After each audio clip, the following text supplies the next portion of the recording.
Welcome back to the deep dive. We're here to, cut through the noise and get you the key insights. Today, we are looking at something pretty serious. The recent severe flooding down in Texas. Just devastating. Our main source for this is an article that just came out on Forbes.com. It's called Texas Flood Disaster and Aftermath, published July 6, 2025. So, what we want to do today really is just pull out the most critical bits about the immediate impact and, importantly, the official response as reported there. And right off the bat, that Forbes piece zeroes in on, well, two really central facts. The first is the human cost, which is just tragic. It mentions at least 59 dead. That number, it really tells you about the immediate severity.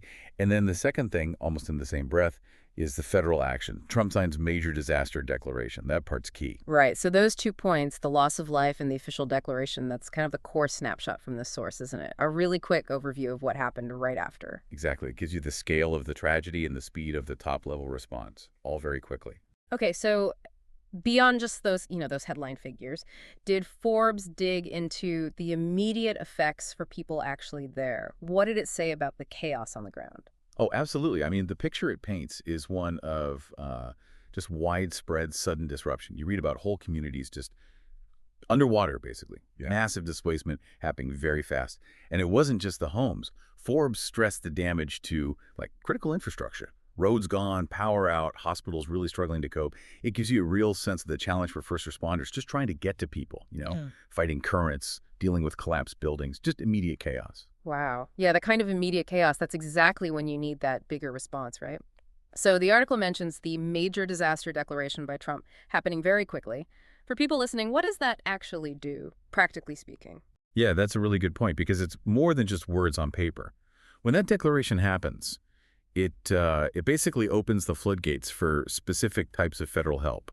It's like flipping a switch. Think of it as unlocking federal money and resources for the state. So you get direct help for people, maybe temporary housing, money for urgent repairs, even help if they've lost their jobs because of the flood. And there's also what they call public assistance. That's money for the state and local towns to, clear debris, fix roads, bridges, utilities, pay for emergency services. The Forbes piece really seemed to emphasize how fast this happened in Texas and why that speed mattered. It let FEMA and other federal teams get moving right away. Okay, right. So it shifts the burden, allows for that national level support to kick in fast. So thinking about that aftermath part of the article's title, given the chaos and that quick declaration, what were the immediate next steps or challenges highlighted in those first few days? Well, the initial phase, according to the article, was really about triage and stabilization. You had the search and rescue, which went on for days, obviously a huge, grim task. And at the same time, setting up shelters for all the people forced out of their homes. That's immediate need number one.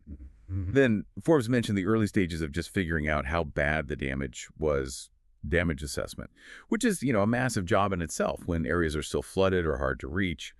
But because of that quick declaration, things like getting food and water distributed, setting up medical aid stations, even basic mental health support that could all roll out faster. It showed how it becomes this big, coordinated effort, moving from just stopping the immediate disaster to the very, very first steps of trying to recover. So let's wrap this deep dive up. Looking back at the source, the Forbes article, the immediate picture is pretty stark, isn't it? You have this terrible human cost, those 59 confirmed deaths really hitting home, and then boom, this incredibly fast federal declaration kicking things into gear. Right. And that leaves us with something to think about for you listening. We know this major disaster declaration starts the flow of federal aid, as the article outlined. But think about this.